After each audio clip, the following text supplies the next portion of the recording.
வந்தே மாதரம். இவர் சகாயம் ஐஏஎஸ். இவர் வந்து மதுரை மாவட்டத்தில் கலெக்டராக இருந்தார் 2012.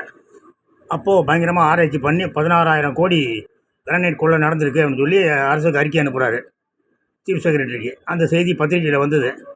நான் உடனே சீஃப் செக்ரட்டரிக்கு ஒரு கடிதம் போட்டேன். ஐயா, அந்த அந்த கிரானைட் கொள்ளையர்கள்லாம் கிரானைட் குண்டர் திருத்தத்தில் உள்ளே போட சொல்லுங்கள், உள்ளே போடுங்கன்னு சொல்லி லெட்டர் அனுப்பிச்சேன். அந்த லெட்டரை அந்த லெட்டர் வாஸ் ஃபார்வர்டட் டு சகாயம்.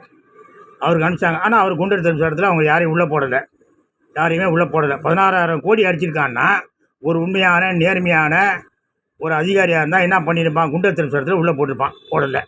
அதுக்கு பிறகு இந்த டிராஃபிக் ராமசாமி ஒரு வழக்கு தாக்கல் செய்தது. அதில் எதோ ஒரு அறிக்கை கேட்டாங்க. அறிக்கை கேட்டான்னு ஒரு சுடுகாடு அங்கே இங்கெல்லாம் உருண்டு பிறண்டு பயங்கரமாக ஒரு லட்சம் கோடிக்கு மேலே கொள்ள போயிருங்கிற மாதிரி ஒரு அறிக்கை தாக்கல் பண்ணார்.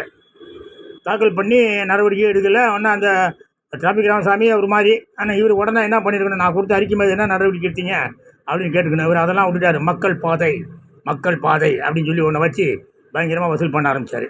ஒரு சர்விங் ஐஏஎஸ் ஆஃபீஸர் மக்கள் பாதைன்னு ஒன்று வச்சு வசூல் பண்ண முடியுமா அப்படின்னு சொல்லி நான் ஒரு கவர்மெண்ட்டுக்கு ஒரு இமெயில் அனுப்பிச்சேன். சரி, நம்ம லெட்ரு போகிறதெல்லாம் வேஸ்ட்டான்னு சொல்லி இமெயில் அனுப்பிச்சேன் சீஃப் செக்ரட்டரிக்கு. அதுக்கப்புறம் அது மேலே என்ன நடவடிக்கை எடுத்துக்கணும் ஆர்டிஐயில் கேட்டேன். உங்கள் இமெயில் எங்களுக்கு வரலைங்க அப்படின்றாங்க. உடனடியாக இந்த வெங்காயம் இந்த நேர்மையான வெங்காயம் என்ன பண்ணார்? டக்குன்னு வேலையை வேண்டான்னு விட்டுட்டார்.